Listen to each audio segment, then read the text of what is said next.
Ela já entrou aqui. Boa tarde a todos que nos acompanham. A Bruna, boa tarde, querida, seja bem-vinda. Já vou te apresentar, tá? Gente, nós marcamos essa conversa para hoje e eu vou já dizer do que a gente vai tratar. Meu nome é Geisa Barros, eu sou pediatra, neonatologista e sou uma das coordenadoras aqui da Perinatal Vitória. Não posso deixar de dizer que a Perinatal Vitória está fazendo aniversário de 30 anos, né, Bruna? 30 anos de idade, e é muito bacana estar falando sobre o nosso trabalho que, com tanto empenho, a gente conduz nesse tempo todo. E tão bela. Essa equipe maravilhosa que eu tive a honra de fazer parte por um tempo. E morro de saudade de todo mundo. Você também, uma vez perinatal, sempre perinatal. Isso você pode saber. Você pode não estar trabalhando assim presencialmente, diariamente, mas a gente tem um contato sempre que precisa, né? A gente está sempre conversando. Esse ano nós estamos passando por essa dificuldade da epidemia e nós resolvemos, então, em substituição ao nosso curso de gestante, está trazendo os convidados com quem a gente sempre trabalha, falando sobre a saúde dos bebês, dos recém-nascidos e também dos bebês que a gente convive, e sobre prematuridade, sobre questões ligadas à gestação, de risco, enfim, os assuntos que interessam as mães e as famílias que têm os seus bebês, mesmo depois que eles têm alta do tempo que eles ficaram aqui conosco, né, Bruna? E então a gente fez alguns bate-papos e hoje a gente vai falar sobre o neurodesenvolvimento, né, o desenvolvimento psicomotor dentro do primeiro ano de vida. Primeiro ano ou até 1 ano e meio de idade, porque assim, é um assunto muito vasto e eu tenho certeza que é um assunto que interessa muito as mães, no geral, né, nos bebês que não têm nenhum problema de saúde, que são bebês saudáveis, e também nas mães e familiares de prematuros, porque a gente sabe do desafio que um prematuro tem para vencer todos esses gaps do nascimento prematuro e mais tudo que ele deveria estar aprendendo se fosse ele um bebê nascido de termo, né? Então eu acho que hoje também, talvez as mamães possam estar perguntando especificamente sobre os prematuros ou não. A gente vai estar aqui para ver o que interessa para elas, né? Bem, gente, a nossa convidada de hoje é a Bruna Salles, essa fofa. Ela é uma fisioterapeuta especializada em pediatria e neonatologia pela Faculdade de Ciências Médicas de Minas Gerais. E ela tem especialização em neuroreabilitação. A Bruna tem um tempo aí, eu não vou dizer, porque senão a gente entrega a idade, né, Bruna? Igual a mim. Eu estou aqui na perinatal, eu falo assim, eu tenho mais de 30 anos de formado, mas sem muitos detalhes, né? E Bruna trabalha com bebês internados na terapia intensiva e também no acompanhamento, na parte da reabilitação, no trabalho de tratamento desses bebês em fisioterapia. Então, a gente chamou a Bruna aqui para a gente poder conversar um pouquinho sobre essa parte do neurodesenvolvimento dos bebês. Mas antes de eu começar a fazer as perguntinhas para a Bruna, que a gente pediu para que as mães enviassem, também vai estar aberto, as pessoas podem fazer depois os seus pedidos aí de esclarecimento, de perguntas. Mas, assim, para os pais e famílias e mamães em geral, eu queria dizer assim, que hoje a gente tem um estresse muito grande do que fazer de melhor para os filhos, né? E eu, às vezes, me angustio de ver a preocupação e a angústia exagerada das mães. Né? Vou falar das mães, gente, mas é pro erro aqui de hábito, tá? Mas quando eu falo mães, eu estou falando dos pais, dos cuidadores, da avó que fica mais com a criança, ou de uma pessoa que cuida da criança mesmo, das pessoas que estão mais próximas, né, e acompanhando esse bebê. Então, assim, o excesso de preocupação, ele demonstra o zelo, mas eu acho que, assim, é um estresse que às vezes é desnecessário, a gente não precisa ter. Os pais, ao cuidar dos bebês, eles têm que entender que, assim, o cuidado em si, o afeto, o carinho, o amor, a atenção, esse estar perto, tudo acontece de bom quando a gente está perto. Estar perto, destinar tempo nesse cuidado, eu acho que é a pedra fundamental para que os pais possam identificar o que não está indo adequadamente, né? Então, tempo de assim, qualidade, né? Tempo de qualidade e tudo que a gente vai fazer com o bebê, todas as coisas, porque os bebês deixam a gente com a língua no chão. A gente não tem muito tempo, né? Só de estar cuidando, a gente já está estimulando. Tudo que a gente precisa para fazer quando a gente cuida são estímulos. Então, assim, se a gente estiver presente com o bebê naquele momento, o que eu quero dizer com presente? Não é estar só de corpo presente. Às vezes a gente está ali fazendo uma coisa, tipo assim, quando eu vejo mães e pais com bebês no celular e tudo, eu morro de dó. Eu vejo assim que, gente, a criança está ali, às vezes a criança com um brinquedinho ali na praia, por exemplo. A praia agora não está tendo, mas eu sei que isso acontece. A mãe está sentada na areia com a criança ou o pai, o celular aqui à sua esquerda e o adulto ali olhando o celular e a criança está brincando sozinha na areia, entendeu? Então, assim, isso não é presença, isso é corpo presente, mas a pessoa não está ali. Então, assim, queria só dar uma observada nisso aí. Gente, mas se você está ali, fique ali, curta seu bebê, você vai morrer de saudade. Quando ele estiver andando, correndo, ele não vai nem querer saber de você. Quando ele for adolescente, ele quer que você deixe ele na esquina antes, entende? Então, assim, vamos aproveitar esses momentos, esteja ali de verdade, brinque de verdade. Tudo isso vai fazer com que você estimule o seu bebê. Então, assim, primeira questão é essa. E depois, a gente precisa entender que os bebês, eles têm o seu momento. Eu vi, inclusive, uma discussão dessa numa mídia social sobre uma mãe falando assim, se eu tivesse caído na conversa não sei se foi o pediatra quem falou para ela, de que ela estava normal, eu tinha perdido muito tempo. Então, assim, não acredite quando o pediatra te falar que cada bebê tem o seu momento, que nem todo mundo faz tudo na mesma hora. Sim, sim e não, né? Sim, porque realmente, se você ficar comparando o seu bebê com o bebê da sua cunhada, com o seu vizinho, né? Não vai dar certo. Ao mesmo tempo que existe um tempo de normalidade para as coisas acontecerem, que não é tão vasto. 2 meses, dependendo da idade, é 1 mês de tempo, né, que o bebê tem para alcançar um outro estágio. Sempre por volta de, né, daquela época. Por volta de, né? Então, assim, o olhar atento dos pais é o mais importante para que o pediatra compreenda o que está acontecendo com o bebê. Porque, às vezes, quando o pediatra vai examinar, numa conversa, a Bruna estava até falando comigo, às vezes o bebê está dormindo, ou às vezes o bebê chorou muito e o pediatra não conseguiu avaliar aquela habilidade naquela idade. Então, assim, a conversa, a transmissão dessas coisas todas na consulta pediátrica é importante para que o pediatra possa fazer uma avaliação mais global e inclusive, pensar em estar pedindo uma opinião de um neurologista ou da fisioterapeuta, de outros profissionais que hoje ajudam os pediatras a avaliar os bebês de uma forma mais completa, quando algum sinal de alerta está colocado ali, né? Então, assim, eu queria só dar esse primeiro alô, né, sobre esse assunto, e eu vou perguntar para você, Bruna, de cara aqui, como é que os bebês chegam até você? Como é que o pediatra encaminha para você? Por que um bebê precisa fazer fisioterapia? Geralmente eles chegam ou por algum encaminhamento, né?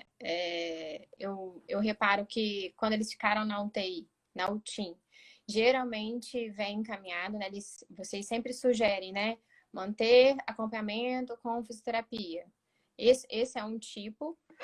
Às vezes a mãe também ela tá preocupada com alguma coisa e ela falou bastante com o pediatra, olha, mas não tá sentando, por exemplo, né? Aí o pediatra fala, calma, e às vezes ela não consegue esperar e aí ela quer uma avaliação.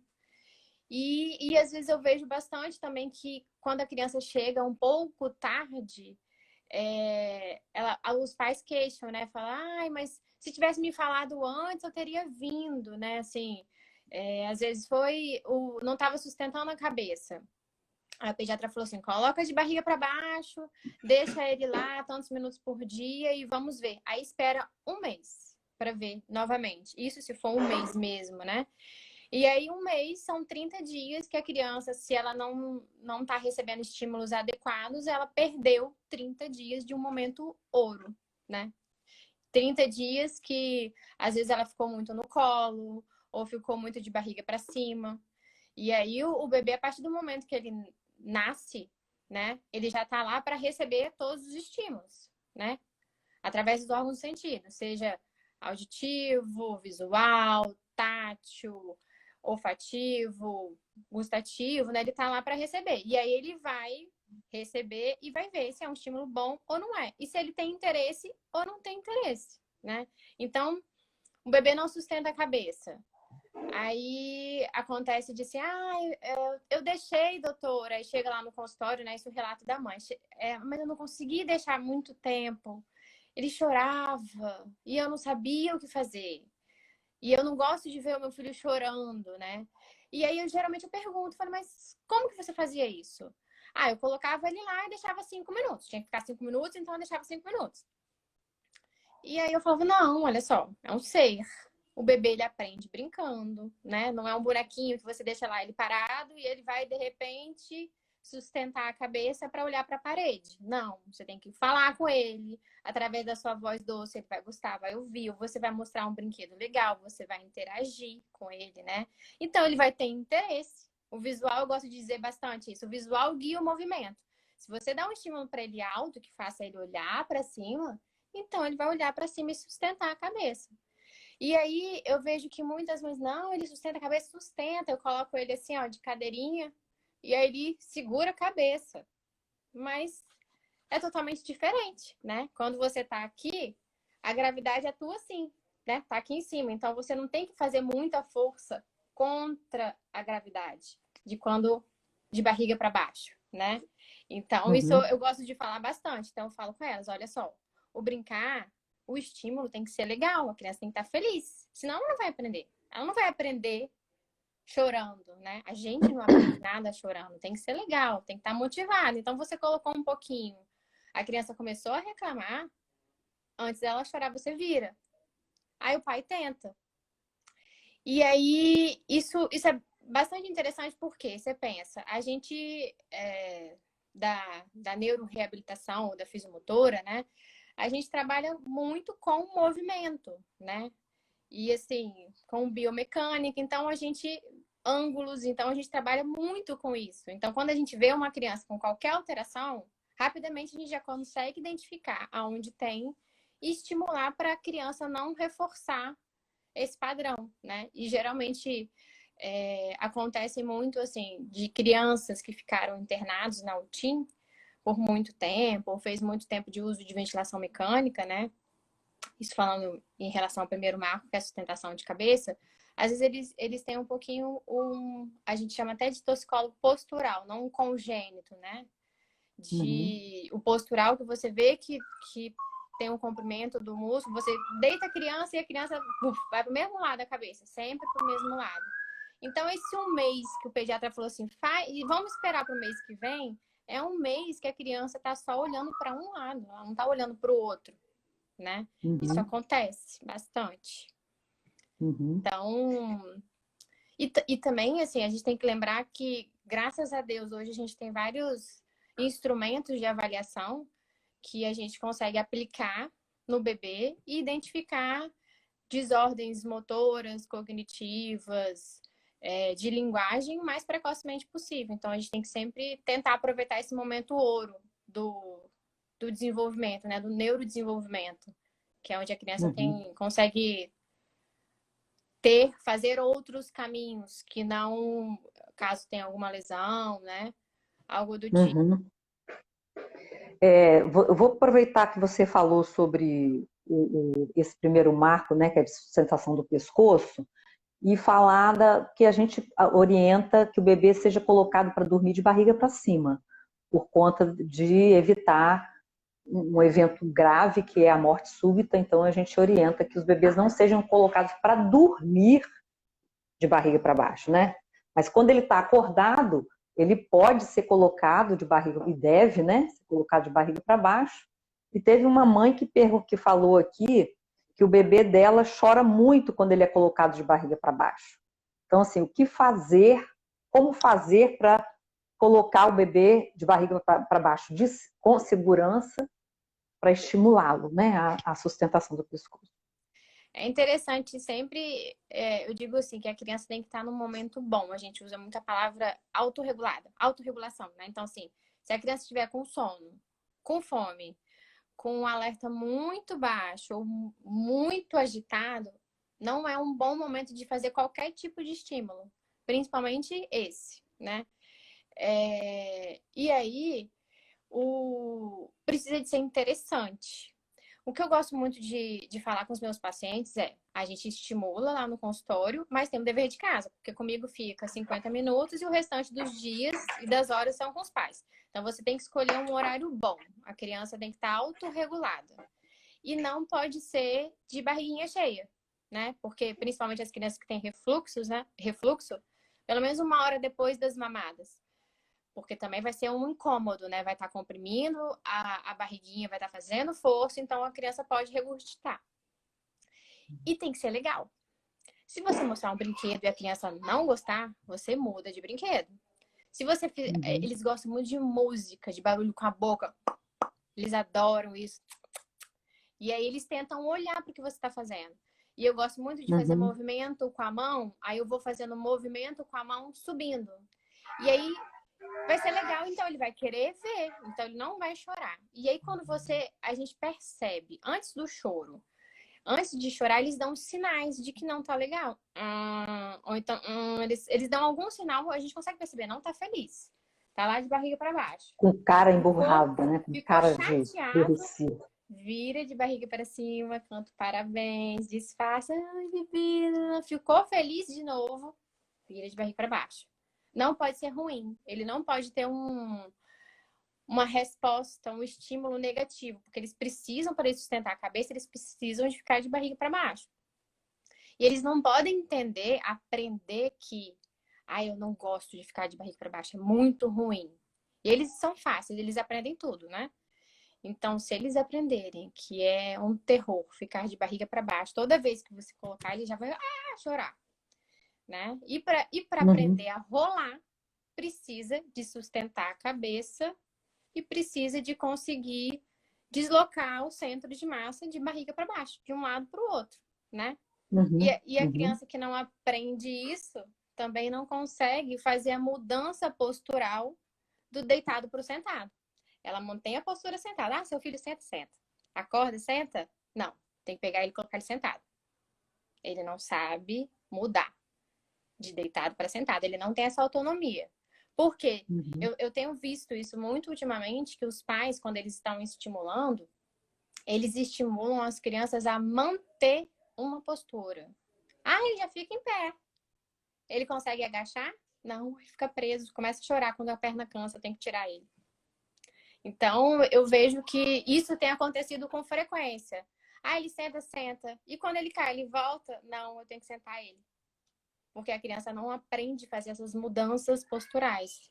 Que para fazer precisa bastante do prono, barriga para baixo, e do rolar, né? Dissociar as cinturas.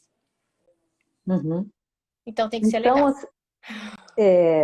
Teve uma pergunta aqui: com quantos meses colocar de barriga para baixo? Na verdade, é desde que nasceu, porque o bebê, desde do período neonatal mesmo, depois que ele nasce, ele é capaz de sair da situação de sufocamento. Então, você vai colocar ele acordadinho, conversando com ele, de barriguinha para baixo, ele só não pode deixar ser colocado para dormir, né, de barriga para baixo. No tempo que ele está acordado e que ele está bem, você vai estar ali junto com ele, conversando com ele, colocando ele de barriga para baixo.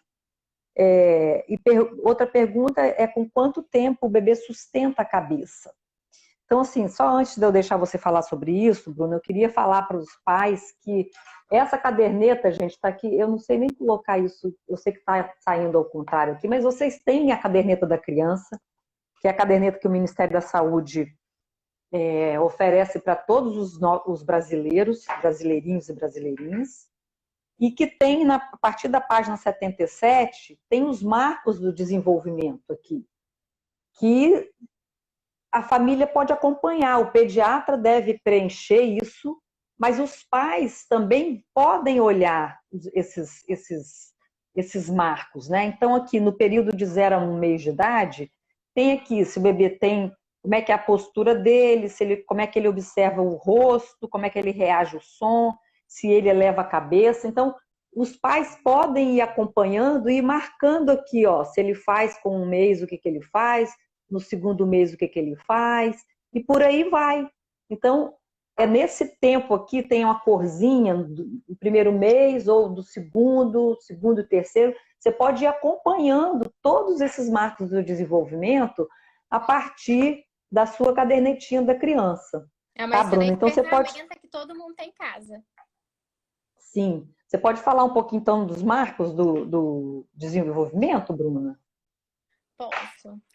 O que acontece? Primeiramente, o que eu acho bem importante frisar é que não é vantagem pular marco, né? Igual eu já falei, assim, de a criança conseguir manter-se sentado, que o sentar ele pode começar com 5 meses, por exemplo, né? Com apoio anterior, que eles ficam apoiando os bracinhos, e ficar maduro lá pelo 7º mês. Isso está dentro da normalidade.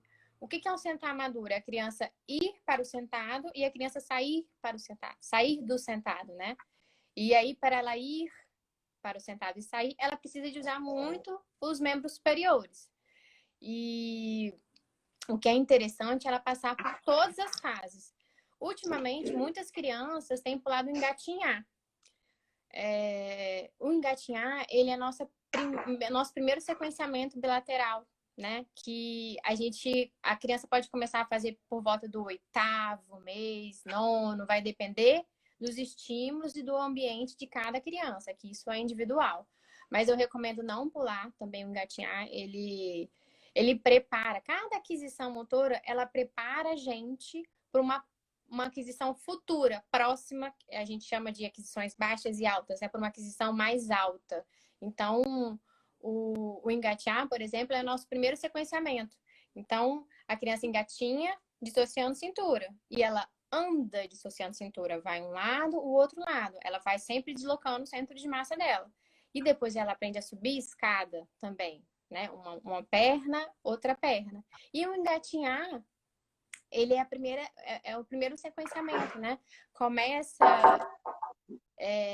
E também ele é muito importante futuramente, né, para escrita, né? Quando a criança engatinha, ela fortalece bastante membro superior, né, interescapulares. Então ela vai conseguir ter uma força grande proximal, que ela vai estabilizar o braço para ela conseguir ter uma coordenação motora fina distal. Então, que primeiro vem a coordenação motora grossa, né, pelo desenvolvimento, e depois a gente consegue a fina. Então, se a criança não tem uma força proximal, se ela não é forte, se ela está aqui, ó, sentada aqui, per extensão capital, ela não proximal depois... é aqui perto do centro do corpo, isso, né? Perto do corpo. Ela não consegue manter uma postura, porque para a gente ter coordenação motora fina, a gente precisa de manter uma postura para usar livremente os braços, né? E não é vantagem. Eu gosto muito de falar em relação a andar, que muitos pais gostam que a criança já esteja andando no aniversário de 1 ano, e que se está com 1 ano e 1 mês está atrasado, não. Então, tem literatura que diz que a criança pode ter até 1 ano e meio, né? 18 meses para andar, que não está atrasado, vai depender das experiências que ela teve, de tudo mais. A gente tem sempre que lembrar que pode ter mães de prematuro, né? Então, que a gente tem que corrigir a idade, né? Então, se a sua criança tem 1 ano de cronológica e ainda não anda, então tem que ver quando que ela nasceu, que ela também não deveria mesmo estar andando, né? Nem andaria. Sei que a gente fica ansioso, mas eu acho que o importante é passar por todos os marcos. Não pular engatinhar. Eles pulam muito o engatinhar porque fica um pouco de prono. Que o prono é o anterior, né? É o mais baixo Prono do é gato. barriga para baixo, né? Prono é Então, barriga. essa questão, assim, que eu acho que isso a gente precisa falar bastante. Porque a gente falou muito para não deixar o bebê dormir de barriga para baixo e acontece que ele também acordado não está ficando. Então, ele não está estimulando, né, toda essa parte aqui do tronquinho dele, que prepara ele para ficar de quatro. Né? Porque se isso aqui não está forte, ele não está de barriga para baixo para ficar brigando contra o chão, ele não se estrutura aqui, ele não vai ficar de quatro e não vai engatinhar. Não é isso, Bruno? É mais difícil, né? E porque, assim, quando a criança vai ficando de prono e de quatro, é um momento que ele consegue fortalecer demais da conta o membro superior, né? E que também prepara para um sentar com uma postura boa, né? Que a gente diz ereto, né? Retinho, assim. E que quando tá de prono, quando tá de gato, a criança precisa de fazer uma extensão de cabeça e tronco, ativar essa musculatura por trás aqui, né? Do tronco. E aí eles começam a passar de gato, de prono, eles empurram o chão. Então, quando eles empurram, eles sustentam o peso todo nas mãos. E que prepara também para, a gente chama de reação de proteção. Tanto quando a criança está sentada e ela desequilibra e te coloca a mão do lado.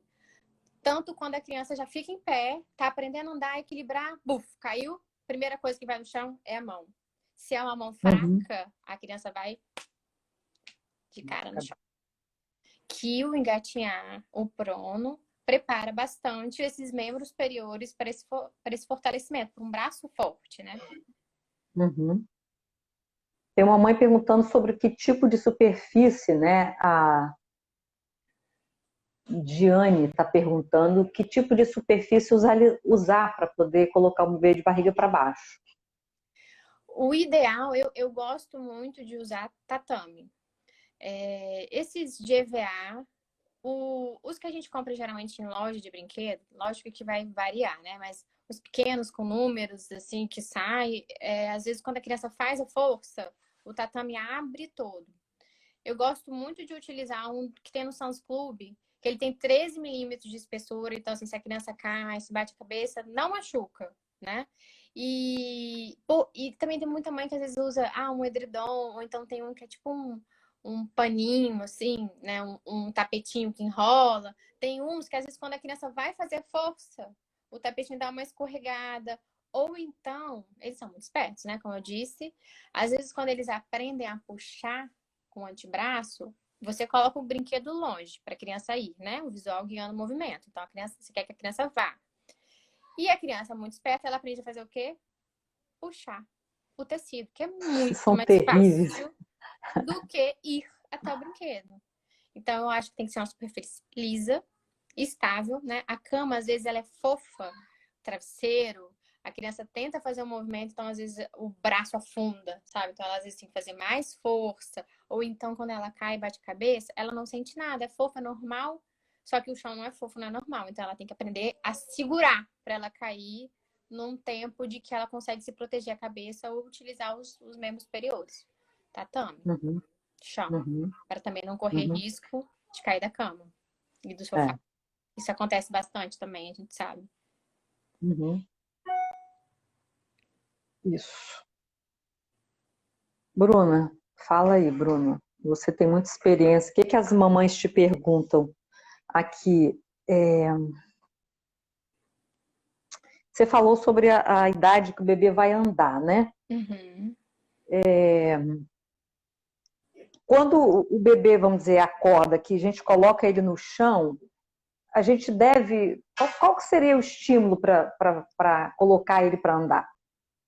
Então, antes de andar, o bebê tem que ser capaz de se puxar para de pé. Geralmente eles começam a fazer isso no berço, né? Eles agarram e se puxam para de pé. E aí, depois que eles coordenam isso, eles começam a fazer marcha lateral, andar numa linha reta, né? No sofá, na cama, de um lado para o outro. E aí, eles começam devagarzinho e depois eles começam a ficar rápidos. E aí, depois que eles fazem essa marcha lateral, eles começam a fazer mudança de plano, que eu chamo. Imagina que a criança está fazendo marcha lateral no sofá e você está na frente da criança. Aí a criança solta o sofá e vai até você. Ela gira em torno do eixo dela. Quando a criança começa a fazer esses giros, ela já domina a marcha lateral, já começa a fazer esses giros, ela já está preparada para andar. Porque às vezes, eu tô treinando a andar. Aí quando você olha, a criança tá assim, ó, com o braço, tá pendurada no varal, né? Que é no braço dos pais, o pai tá lá, né? Eu falo assim, que quanto mais força e esforço a gente faz para estimular uma coisa, menos força a criança tá fazendo. Então, quem tem que fazer força é a criança. Se você tá cansada, quem fez força foi você, não foi a criança.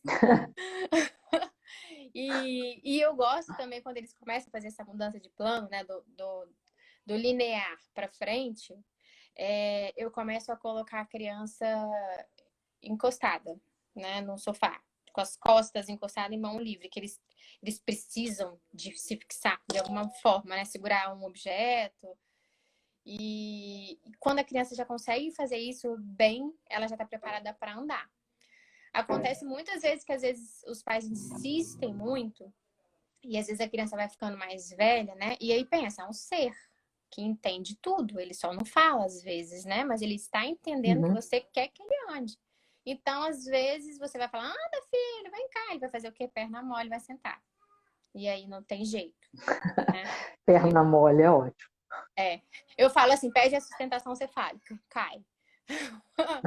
Então tem que ser interessante, tem que ser legal, assim, geralmente é isso, traz isso pra mamãe, leva isso pro papai, não é? Vem, filho, anda aqui, sobe. Então ele vai saber que você tá pressionando ele a fazer alguma coisa.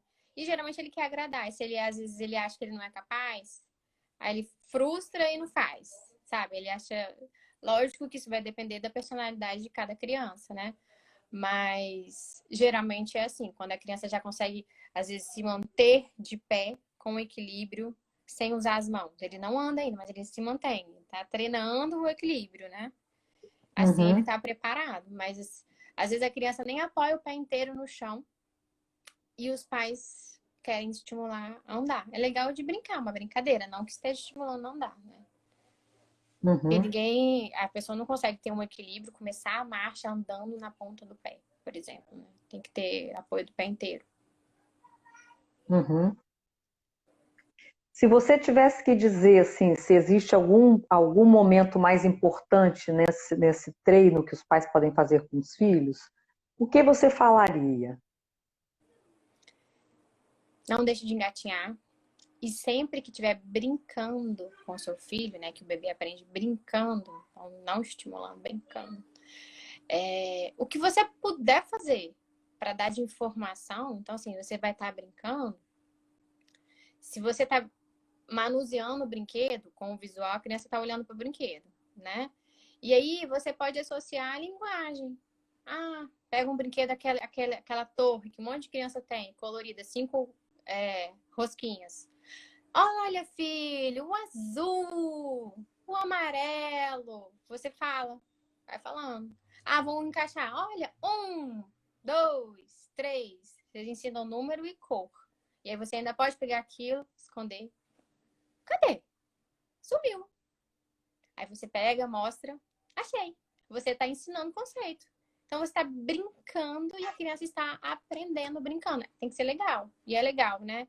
Então, assim, com um brinquedo simples, ou até mesmo um papel, um guardanapo, você esconde na mão e aí abre, mostra, cadê? Então você já está ensinando o conceito de sumiu, de achou, de cadê, o conceito que é isso e nomeando, né, a linguagem. Então, tempo de qualidade. Quando você sentar para brincar, tente estimular o máximo de sentidos ao mesmo tempo, né? Eu acho isso extremamente rico e interessante fazer. E não por engatinhar, por favor. Não pule engatear. Não. Teve uma pergunta aqui sobre andador. Perguntava se deveria usar e qual seria a marca. Vou deixar para você. Vou procurar um daqueles posts que tem X. Então, tem aquele andador que a gente chama de voador, né? Que antigamente você pegava e colocava a criança lá e vida que segue, né? Deixava a criança lá. E acho que a doutora Gisele pode até falar quantos acidentes que já não viu ou já não ouviu dizer destes. É, nem pensar, né? É uma coisa nem pensar. O Que andador está proscrito, nem adianta perguntar a marca, porque a gente nem sabe, porque não é recomendável, né? Comprar andador para criança. E o pior que acha. Se procurar, acha, tá? Infelizmente, foi proibido, mas parece que eles colocaram uma portaria lá que o que tinha sido produzido poderia vender, mas assim, nunca acaba esse estoque. Mas enfim, Nossa. são crianças que ainda não têm autonomia, não têm graduação de força para estar. E que se você coloca essa criança nesse andador de voador, por exemplo, ela consegue andar, mas com 6 meses. Andar entre aspas, porque ela está sentada e se impulsionando na ponta do pé. Então ela não está andando, né? Ela Uhum, está se deslocando com impulso, ela não está aprendendo nada, muito pelo contrário. Ela está sendo privada de aprender a se graduar, de calcular, né? uhum, O andador uhum, que a gente pode utilizar, que a gente chama, é aquele andador com apoio anterior, né? A criança não entra no andador, é aquele que ela segura, é um apoiozinho que você dá e ela empurra. Nesse andador, a criança tem que graduar o tanto que ela vai, o tanto que ela volta, ela gradua a força, né? Ou quem tá junto com ele. Então, esse andador, ela consegue agachar, subir, levantar, né? Ir para frente. Esse de empurrar, ele é o recomendado hoje. Esse de voador, corre. Não pega. uhum. Bruna, uma outra pergunta que eu recebi aqui é sobre qual é o problema que você identifica quando um bebê, por exemplo, ele não engatinha, mas ele se arrasta de um lado só, ele não usa uma perna para poder engatinhar, ele usa uma, depois a outra ele arrasta. Qual é a questão que está por trás desses movimentos aí que não usam os dois ladinhos do corpo, que tem algum vício na postura? Essa criança, ela pode ficar, a gente chama de assimétrica, né? Ela pode desenvolver assimetria. E isso pode começar desde do rolar, desde do pescocinho lá que ficou torto, postural, que ela não reconhece um lado, então ela não reconhece um lado, ela não vai rolar para um lado tanto quanto para o outro. Às vezes ela aprende a rolar para um e ela só rola para aquele lado, ela não rola para o outro. E aí ela fica sempre com uma cadeia, uma M, né, uma metade da cadeia mais forte do que a outra, né? A gente chama de M-corpo. E mais forte do que a outra. Então, geralmente, quando essa criança engatinha, ela vai engatinhar com o joelho no chão e o outro é o pé. A gente fala engatinhar assimétrico, né? Ela vai toda Uhum, assimétrica. E aí depois, quando ela vai passar para se puxar para de pé também, ela geralmente sim, não, 100%, quem engatinha sim, 100%. Ela vai se puxar para de pé com o lado do pé que quando ela engatinhava, era o pé que estava apoiado. E aí, quando você altera a cadeia da criança, às vezes a criança faz fica em pé, rapidinho com o pé que ela domina. Se você facilita para ela não usar o pé que ela domina, colocar o outro, às vezes eles até caem, eles sentam, porque aquela parte do corpo não tem força, né? Então, quando a criança consegue ser super funcional com um M-corpo que seja, né? Então, ela realmente esquece de usar e trabalhar o outro. Então, isso também é muito interessante e super importante a gente conseguir identificar o mais precocemente possível para ela repetir aquilo menos. Então, você pensa, um bebê de 9 meses, quantas vezes que ele senta, vai, volta, o dia inteiro. Então, se ele está indo o dia inteiro assimétrico, ele tá fazendo, ele tá reforçando aquele padrão que não é legal, né? Que não tá certo. uhum. Igual às vezes eles passam, a criança tá sentada e ela vai para algum lugar, quando é assimétrico, eles geralmente estão sentados, eles sempre vão para o mesmo lado. Ou se aí você gira a criança, né, para ela ter que ir para um outro lado, para ela usar o outro lado, aí o que que ela faz? Ela pivoteia, vai do ladinho que ela sabe e vai. Ela não troca a cadeia, né? Então, geralmente, quando a criança está assimétrica, a gente identifica, a gente já tem que começar rapidamente para a gente bloquear isso e só estimular o lado que a criança não usa, né? E assim, quando ela aprende errado, vamos dizer assim, para ela aprender, quanto tempo ela leva para aprender uma coisa e para ela aprender um movimento que ela fazia errado? Nossa. Para ela aprender, ela tem que repetir por volta de 500 vezes. Passar O de mesmo errado movimento para ela 500 aprender? mesmo ver. Aí aprendeu. E aí, para depois você ir lá no 500 cérebro. vezes? Bruno? É. Nossa! O que o bebê. Qual é a atividade ocupacional do bebê diária? Eles não Fazer param isso? quieto o dia inteiro. Ou tá dormindo, ou tá comendo, né? Ou Uhum, reclamando, ou indo e vindo, pegando, mexendo, né? É o que ele faz o dia inteiro. uhum. E para você ir lá, passar borracha no cérebro, e ensinar um outro naquele mesmo caminho 5.000 vezes por volta dele. 5.000 vezes? Muita É de repetição. 500 vezes e desaprender para aprender o outro movimento certo? 5.000 vezes. É muita coisa, gente. É por isso que a gente precisa identificar o que não vai bem para que a gente possa intervir antes disso ficar muito difícil, muito penoso para a criança, né? Sim. E a criança, Bruna, isso. às vezes, sofre, né? Fale. Assim, quando ela percebe, quando ela vai ficando mais velha e ela vai percebendo que ela tá sendo cobrada disso, do tipo, criança senta em W. Aí a mãe fica, senta direito, menina. Como é que é isso? Senta em W, Bruna? Senta em W. Vou tentar É fazer. o pezinho para trás. É uma rotação interna do quadril com os. Hum. Calma aí, vou tentar fazer aqui, ó. Com os pezinhos para fora. Pezinhos pra fora. É isso daqui. Uhum. Ela senta em W, Sei. né? Essa Uhum. postura de W, tem muito adulto que consegue sentar. Tem até um tio que quando ele senta assim, eu falo, Jesus amado, seu joelho. E não é uma postura funcional, assim, às vezes a criança ela fica presa, ela dá muita estabilidade, né? Porque a base de sustentação do W, ela é grande, mas ela dá pouca mobilidade. Então, se a criança vai um pouquinho pro W e sai, tranquilo. Agora, se ela se mantém no W, não é legal, né? Uhum. E aí você fala com a criança, conserta essa postura, senta direito. Aí vai, senta. E aí fica uma coisa meio chata, né? Imagina. E pior que a criança sabe, né? Porque eles entendem. Eu tenho paciente que a gente fala, conserta a postura. Eles vão, conserta. Igual minha avó, Vai conserta a no piloto coluna. Você vai, aí automático, você né? já Vai chega e no fala, vou piloto deixar, automático. já vou consertar a coluna antes, porque ela já vai me falar para consertar. Estressante, né? Então, eu tenho que repetir até ele aprender a estar lá sendo feliz e, puf, sentar do jeito certo. Repetir bastante.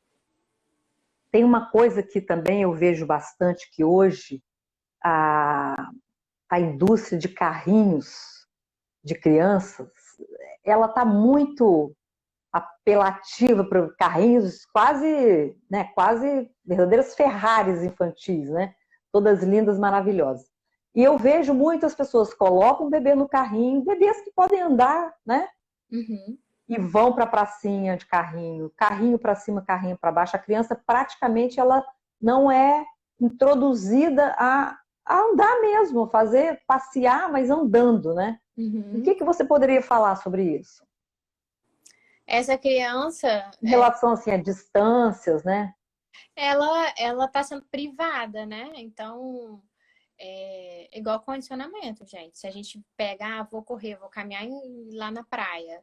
E, e se eu caminhar hoje um pouquinho, eu vou ter um condicionamento. Agora, não tem como eu chegar amanhã e querer caminhar a praia inteira, porque eu não tenho esse condicionamento, né? Que é aos Uhum. pouquinhos que a criança vai criando isso, né? E a gente faz muita associação do carrinho. Também a gente, quando a gente discute, né, lá em neurofuncional, a gente chama de bebês de container. Carrinho, colo, bebê conforto, aquela cadeirinha que vibra, jumperoo, todos esses containers, né? E aí, Uhum. o bebê, ele tá preso. Então, ele já sabe que ele está preso. Então, para que eu vou me movimentar? Por que eu vou? Se eu sei que eu não consigo mesmo, estou preso. Então, ele está sendo privado de ter experiências, né? De tirar o tronco dele, de tentar pegar alguma coisa, de... tirando o condicionamento também que ele não tem, né? E às vezes, repara, assim, vou na padaria com criança no carrinho, é uma coisa. Às vezes você tá com a criança no colo. Então, você vai querer carregar a criança no colo, ou a criança tá lá no chão aprendendo a andar, você precisa de pegar uma coisa e coloca uma coisa numa mão, a criança no outra, apoiada na sua perna, então a criança meio que tem que se virar lá apoiando, você estica o braço, então ela vai ter experiências que a criança que tá lá presa no carrinho, 5 pontos, não tá tendo, tá presa. Então, uma criança que se aventura mais, né? Ou assim, se aventura não, corrijo. Que os pais deixam essa criança se aventurar, ela vai ter maiores experiências, que vai criar um repertório maior em comparado com as crianças que ficam no container, no colo, no carrinho, no bebê conforto. Que pode gerar também um atraso no desenvolvimento neuropsicomotor. Né? Eu acho que isso tudo são pontos que a gente precisa pensar, né? O que nossa comodidade pode atrasar e atrapalhar essa coisa da criança ter essas experiências, como você falou, né? Então, a gente às vezes quer economizar o trabalho de um lado, mas a gente vai comprar mais trabalho de outro, né? E principalmente nessa questão de passear de carrinho, eu penso que a gente sabe o quanto que o exercício físico é importante na vida de todos nós. Não tem saúde sem exercício físico regular, está na base da saúde. E a gente tem que começar esse estímulo desde o começo. Se é carrinho para cima e para baixo, a criança vai estar acostumada a não andar, vai estar acostumada a que alguma coisa ande para ela. Então, acho que é bem educativo mesmo para a vida inteira, é que você, claro, tem situações que distâncias grandes, não tem como você levar a criança no colo, né? E nem a criança andando, mas que você preste atenção nisso, para realmente colocar a criança para andar também. E revezar, né? Também já teve situação, assim, agora eu falo como mãe, né? Das vezes eu sair com ele e a gente sai andando. Às vezes até ele falava, né? Que agora já anda. Grande. Ele queria empurrar o carrinho dele e ele queria empurrar o carrinho e aí ele ia empurrando. E aí, daí a pouco ele cansava, ele subia pro carrinho, sabe? Só que, o que é mais fácil? Eu colocar ele no carrinho e só de carrinho, né? Lógico que a gente tem que saber dosar. Levanta mais. E lógico que a gente tem que saber dosar. Não vai estimular a criança o dia inteiro e nem não estimular nada. Lembrando que a criança tem que estar feliz, motivada, né? Você não vai também obrigar a criança chorando a fazer aquilo, né? Tem que ser legal. Então, dá trabalho. Você botar no meio da rua a criança para empurrar o carrinho, então você tem que lidar com o carrinho, com a criança, às vezes com a sua bolsa. Dá trabalho, mas ela tá tendo um estímulo, né? Que é super interessante.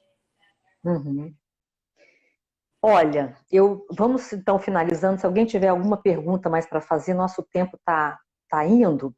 Eu queria só lembrar que os bebês prematuros, eles precisam ter o seu desenvolvimento neurológico acompanhado com mais detalhes, né? E que esse acompanhamento ele se faz tendo como base a idade corrigida, que a gente chama. O que é a idade corrigida? É aquele tempo que a gente conta a partir do nascimento. Porque um bebê que nasceu 2 meses antes do tempo, a gente não vai poder cobrar dele que ele se desempenhe como um bebê que nasceu de termo. A gente desconta da idade corrigida o tempo de prematuridade dele. Né? Então, se ele tem 4 meses, mas ele nasceu 2 meses antes, na verdade, para o neurodesenvolvimento, a gente olha para ele como um bebê de 2 meses. Eu tenho que descontar os 2 meses que ele ainda deveria estar no útero, né? Então, assim, só para fechar, a gente precisa lembrar disso, porque às vezes os pais de prematuros acham que o bebê tem 6 meses, que tem que estar sentando mais durinho, né? Com 7 meses, teria que estar sentando sem apoio. Mas não, vamos descontar o tempo que ele foi prematuro, e às vezes um prematuro que foi mais grave, né? Então, só para lembrar isso sobre o neurodesenvolvimento de prematuros. Uhum. Bruna, quer falar mais alguma coisa? Gente, vocês querem perguntar mais alguma coisa? Fiquem à vontade, agora é a hora. Fala. Até quanto tempo corrigir essa cronológica? Há quanto tempo se corrige a cronológica? Para o crescimento, é até 2 anos, em torno de 2 anos, né? A gente vai descontando. Depois isso vai ficando menos importante, né? Mas 1 ano e meio, 2 anos é o tempo que a gente faz esse desconto. A gente também corrige quando a gente faz os testes, né? O Alberta, o Bailey, o PED, tudo a gente fala, a gente faz a correção até 2 anos. Depois, teoricamente, uma criança de 2 anos que nasceu prematura, ela tem que estar igual.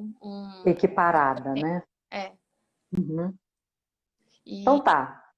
E lembrando que o Márcio até colocou aqui, ó, do momento ouro de desenvolvimento, né? Que é no início de tudo, né? Até entre 2, 3 anos que a gente consegue estimular e criar novas vias, não que não consiga depois, mas a gente consegue aproveitar bastante, né? Então, se a gente consegue detectar qualquer desordem no início, né, assim, que seja de motora grossa, fina, de linguagem, de cognitivo, o quanto antes a gente puder estimular, é melhor, né? Graças a Deus que agora a gente tem esses instrumentos. E outra coisa boa de lembrar aqui é que nós tivemos a lei de licença maternidade corrigida também, né, a partir do nascimento do bebê, em março desse ano, que era uma coisa que angustiava muito a gente. Às vezes o bebê ficava 2, 3 meses internado antes da alta, porque era prematuro, e aí a mãe só tinha 1 mês ou até menos, né, de licença maternidade para ficar com o bebê. E essa lei passou, e agora a licença maternidade ela foi expandida para incorporar o tempo que o bebê ficou internado. E é uma coisa muito boa, foi um ganho muito bacana, que era muito batalhado, né, para a saúde dos prematuros, porque isso também envolvia a questão da amamentação, e sem dúvida nenhuma, toda vez que a gente fala de alguma coisa, a gente tem que lembrar que a amamentação é um super estímulo para muita coisa, inclusive para o neurodesenvolvimento, né? Então, gente, o que perguntaram aqui? Por que não pode mais aspirar o bebê quando nasce? Fazer aquela, na hora que o neném nasce, que lembra? Ah, sim. Não, a gente só faz, a partir de tempos recentes, a gente tem cada vez pensado mais em tudo que a gente faz e que é desnecessário. Então, a gente não aspira de rotina todos os bebês, porque eles não precisam, não é todo mundo que precisa.